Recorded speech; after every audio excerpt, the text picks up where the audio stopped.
Hack crime की दुनिया में स्वागत है आप सभी का। तो कैसा चल रहा है हैक क्राइम के एपिसोड्स? आपको अच्छे लग रहे हैं तो प्लीज कमेंट में बताइए यार। और अब लेके आ गया हूं मैं एपिसोड नंबर 3 और इसका नाम है द स्पूफ। अब द स्पूफ क्या है ये मैं आपको एपिसोड में ही बताऊंगा। इस एपिसोड की स्टार्टिंग एक बैंक ट्रांजैक्शन से होती है जिसमें अकाउंट्स के लेन देन की बात दिखाई जाती है। तब दिखाया जाता है एक रशियन को जिसके अकाउंट में 5,000 रुपए वापस से ट्रांसफर हो जाते हैं और वो चली जाती है। इसके बाद दिखाया जाता है एक बिजनेसमैन को। वो बिजनेसमैन के पास एक नोटिफिकेशन आता है और नोटिफिकेशन में दिखता है कि अकाउंट से 73 करोड़ रुपीस जो है वो किसी को डेबिट हो गए और वो अपने मैनेजर से पूछते हैं कि ऐसा किसके अकाउंट में भेज दिया तुमने? और वो मैनेजर कहता है सर मुझे तो बिल्कुल कुछ भी नहीं पता इसके बारे में। और फिर वो जो बिजनेसमैन है वो कहता है कि अगर ऐसा है तो चेक करो चुपचाप से, मैं दिवालिया हो जाऊंगा इस 73 करोड़ के पेमेंट से। तो इसके बाद ये जो कहानी है वो स्विच होती है आशुतोष पे। आशुतोष जो है अपने बेटे के साथ बैठ के गेम खेल रहे हैं और बातें कर रहे हैं डीसीपी हुसैन से। डीसीपी हुसैन कहते हैं कि 73 करोड़ का जो लेन देन है इसका जो मैटर है इसे सुलझाओ। लेकिन आशुतोष कहते हैं कि ये माई स्टॉक्स की गलती है। माई स्टॉक्स वही कंपनी है जिस कंपनी का वो बिजनेसमैन है। अब जो ये माई स्टॉक्स कंपनी है ये बहुत बड़ी बेवकूफ है, ऐसा आशुतोष का कहना है। अब डीसीपी हुसैन जो है वो कहते हैं तुम्हें कैसे भी करके ये केस जो है वो क्रैक करना है और इसे क्रैक करना ही पड़ेगा क्योंकि होम मिनिस्टर का ये ऑर्डर है। और अगर इतनी बड़ी कंपनी लॉस में जाएगी तो होम मिनिस्टर का तो सपोर्ट मिलेगा ही मिलेगा।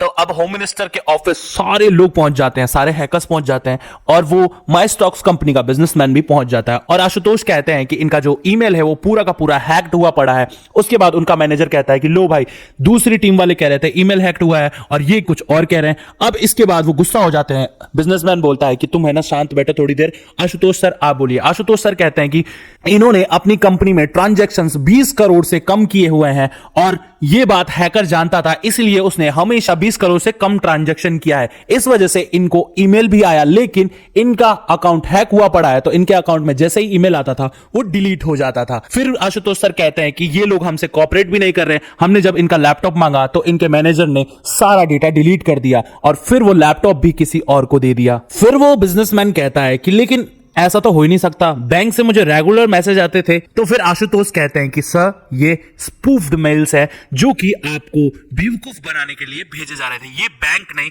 ये मैसेज आपको भेज रहा था वो हैकर, ताकि आपके जो ट्रांजैक्शंस हैं इसमें कोई गड़बड़ी ना लगे और आप जो है आराम से अपना बिजनेस रन कर सके। इसके बाद उनका वकील कहता है अगर ऐसा कोर्ट में बोला गया तो हमें एक भी क्लेम नहीं मिलेगा बैंक की तरफ से। उसके बाद वो लोग कहते हैं कि अगर हम स्पूफ्ड मेल्स यानी हम बैंक को ही हैक कर ले तो फिर शक्ति जो है बैंक के मेल को हैक कर लेती है और फिर उसी बिजनेसमैन को एक मेल भेजती है और वो दौड़ के आता है और कहता है कि देखो बैंक से मेल आया है कि मेरे जो पैसे हैं वो वापस मिल जाएंगे। लेकिन वो जो मेल है उस बिजनेसमैन को शक्ति भेजती है और फिर आशुतोष कहते हैं कि आप एक काम कीजिए, या तो आधे पैसे रख लीजिए या पूरे पैसे रख लीजिए। तो फिर वो समझ जाता है इन्होंने ही मेरे बैंक का ईमेल हैक्ड किया है और फिर मेरे को मेल भेजा है। फिर ये लोग कोर्ट में जाते हैं।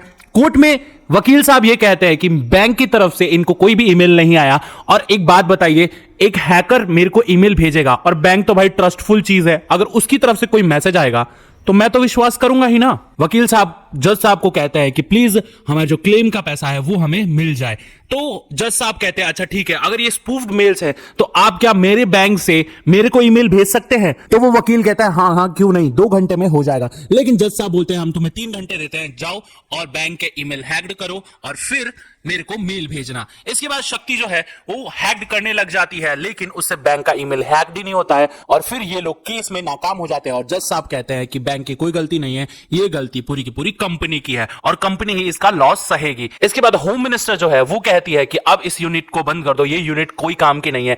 और जो डीसीपी हुसैन है वो आशुतोष को कहते हैं कि सिर्फ 2 दिन है तुम्हारे पास, 2 दिन में जो करना चाहते हो कर लो वरना ये यूनिट बंद हो जाएगी। अब आशुतोष बोलते हैं कि मेरी ही गलती है, मेरी वजह से ये यूनिट बंद होने वाला है। इसके बाद आशुतोष सर का कजन कहता है कि नहीं मैं ये यूनिट बंद नहीं होने दूंगा। शक्ति भी कहती है नहीं ये यूनिट चालू रहेगा और जिगर भी कहता है हाँ ये यूनिट चलेगा। फिर आशुतोष सर को मोटिवेशन मिलती है और कहते हैं कि ठीक है चलो काम पे लग जाओ और हमें पता लगाना है 2 दिन के अंदर अंदर कि बैंक का पैसा गया कहां। इसके बाद शक्ति सारे छानबीन कर लेती है क्योंकि जो सारे पैसे ट्रांसफर हुए हैं वो अलग अलग देशों में ट्रांसफर हो गए हैं, कुछ बिटकॉइंस में कन्वर्ट हो गए हैं और कुछ स्टॉक्स में कन्वर्ट हो चुके हैं ताकि इनका जो पैसा है सेफ रह सके। और फिर वो कहती है अगर मैं सेल्समैन को ट्रैक नहीं कर सकती तो क्या हुआ, बायर्स को तो ट्रैक कर सकती हूं।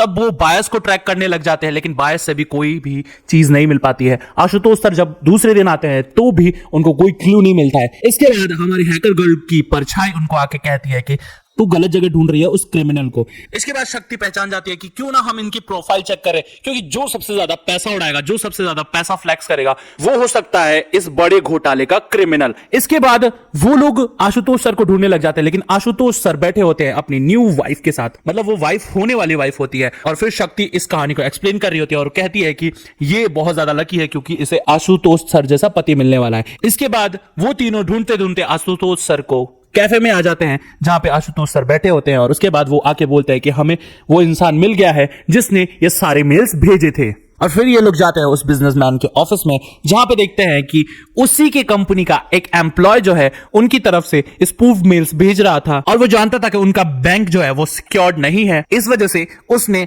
हैक्ड कर लिया था अपने ही मालिक का लैपटॉप। इस वजह से उसके जो 73 करोड़ है वो चले गए, और वो पकड़ा इसलिए गया क्योंकि उसकी जो गर्लफ्रेंड है उसको उसने एक गिफ्ट कार्ड भेज दिया था, और उस गिफ्ट कार्ड के जरिए वो जो लड़की है पकड़ी गई और वो आदमी भी पकड़ा गया। इसके बाद आशुतोष उसे पकड़ के ले जाते हैं और कहता है कि चल मैं तुझे एक ऐसी जगह ले जाऊंगा जहां पे फ्री फूड, फ्री स्टे और भाई फ्री खातिरदारी मिलती है वहां पे, चल अब तो जेल की चक्की पीसेगा। इसके बाद होम मिनिस्टर खुश हो जाती है उनके इस केस से, और फिर इनके ऑफिस में एक चमचमाती एसी लग जाती है, और ये तीनों जने जो है वो बहुत ज्यादा खुश हो जाते हैं कि चलो। आशुतोष बोलते हैं कि देखो 73 करोड़ का केस सॉल्व कर दिया और 70,000 की तुम्हारी एसी लग गई, देखो बढ़िया डील की है तुम लोगों ने, चलो बढ़िया काम किया। और उसके बाद आशुतोष उनको फाइल्स देते हैं और कहते हैं कि चलो अब हमारा ये जो यूनिट है वो जोर शोर से चलेगा और कभी बंद नहीं होगा। और इसके बाद ये लोग वापस से काम करने में लग जाते हैं, और फिर शक्ति कहती है कि अब मुझे कोई मेरे घर से नहीं निकाल सकता है, और आज से पुलिस स्टेशन ही मेरा घर है और मैं जोर शोर से काम करूंगी। और ये जो 3rd एपिसोड है यही खत्म हो जाता है।